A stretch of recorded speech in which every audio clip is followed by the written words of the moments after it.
आपका एक बयान बहुत वायरल हो रहा है जिसको लेकर घमासान मचा हुआ है कि आप कह रहे हैं कि महाकुंभ के अंदर जाने वाले लोग पाप करने वाले होते हैं।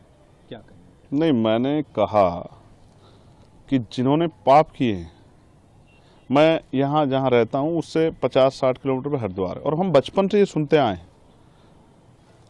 हिंदू धर्म के धार्मिक गुरुओं से कि गंगा जी में जाके अपने पाप धो और पापों से मुक्ति ले लो। ना मैंने पाप किए हैं, मैं तो अपने हक वंचित समाज को उनके पैरों पर खड़ा करने के लिए, उनके साथ जो जुल्म हो रहा है उसको रोकने के लिए काम कर रहा हूँ। तो मुझे पाप धोने की जरूरत नहीं है। और रही बात, हमारी पार्टी का स्टैंड स्पष्ट है, जिन संतों गुरुओं महान पुरुषों के रास्ते पे, विचारधारा पे हम लोग चलते हैं। हम पाप और पुण्य में बहुत भरोसा भी नहीं करते, हम तो कर्म में भरोसा करते हैं। तो जिसको परेशानी हो वो, जिसकी पार्टी का एजेंडा नहाने धोने का है, जिस पार्टी का एजेंडा जो है धार्मिक एंगल का, उनको परेशानी होती है तो हो, मुझे इससे कोई फर्क नहीं पड़ता। मैं तो सतगुरु रविदास जी महाराज को मानने वाला व्यक्ति हूँ। मन चंगा तो कटौती में गंगा। मैं क्यों जाऊँ मथुरा काशी, मैं बेगमपुरा का वासी। मेरा मन साफ सुथरा है तो मुझे कहीं जाने की जरूरत नहीं है।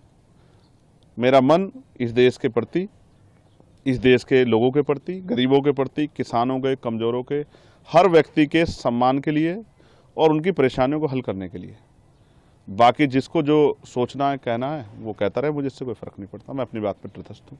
वहाँ इतने मंत्री, साधु संत और मुख्यमंत्री, खुद प्रधानमंत्री को न्योता मिल गया, तो वो सब जा रहे हैं, तो क्या वो सब पापी हैं?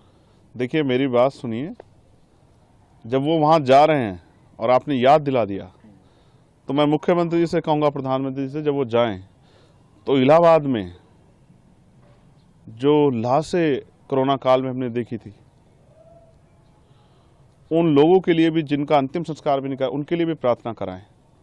क्योंकि वो आपकी सरकार की निकम्मेपन की वजह से हुआ था। आप मेडिकल फैसिलिटी नहीं दे पाए थे। जिन लोगों को चिता नसीब नहीं हुई, क्योंकि हिंदू धर्म में तो कहा जाता है कि उनको अग्नि जो है उनके पार्थिव शरीर को मिल, जिनको नहीं मिल पाई उनके लिए भी प्रार्थना कर लेना, अगर आपकी आंखें खुल जाएं। तो मैं तो स्पष्ट तौर पर कहना चाहता हूं सरकार को और मुख्यमंत्री जी को कि जितना पैसा उन्होंने इस कुंभ में लगाया, अगर उतना पैसा वो इस प्रदेश की चिकित्सा, शिक्षा और रोजगार देने में नौजवानों को लगाते, तो बहुत सारे लोगों के परिवारों के आंसू सूख जाते, बहुत सारे लोगों को न्याय मिल जाता, बहुत सारे लोगों को आगे बढ़ने का अवसर मिल जाता। उसमें तो सरकार फेल दिख रही है। नहीं तो सीधा सीधा मंत्री, कई सारे लोग कह रहे हैं कि महाकुंभ पर जो इस तरह की बात कर रहे हैं चंद्रशेखर, वो कौवा है, बाग में बैठे हुए कौवा है, जबकि सब लोग कोयल की भाषा बोल रहे हैं। अब ये सरकार इंसानों की रखवाली नहीं कर पा रही, पशु पक्षियों की क्या रखवाली करेगी? मैं स्पष्ट तौर पर कहना चाहता हूं कि सरकार फेल है। और जो मंत्री और सरकार के लोग जा रहे हैं, मैं उनको बस याद दिलाऊंगा कि जब वो जाएं तो सनी आज इनकी मुजफ्फरनगर में पीट पीट के हत्या कर दी, उनके लिए भी प्रार्थना कर लें।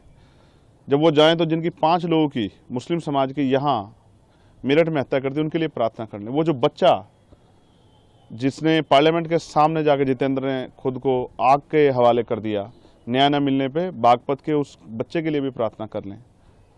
जब वो जाएं, अमन जिसकी पुलिस ने पीट पीट के हत्या कर दी लखनऊ में, उसके लिए भी प्रार्थना कर लें। रामचंद्र मौर्य जिसकी पीट पीट के अभी लखीमपुर खीरी में हत्या कर दी है, उसके लिए भी प्रार्थना कर लें। 69 शिक्षक भर्ती के बच्चों को उनका हक मिल जाए, उनकी फाइल खुल जाए, उसके लिए भी एक बार वो सोच लें।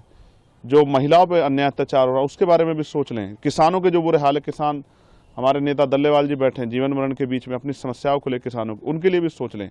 इस पे तो ये निकम्मी सरकार कुछ सोच नहीं रही है। तो इनका एजेंडा जो है नहाने धोने का और धार्मिक एजेंडा, इन पे मैं कुछ कहना नहीं चाहता। इनको जो कहना है कहें, लेकिन जनता इनको आने वाले समय में सबक सिखाएगी।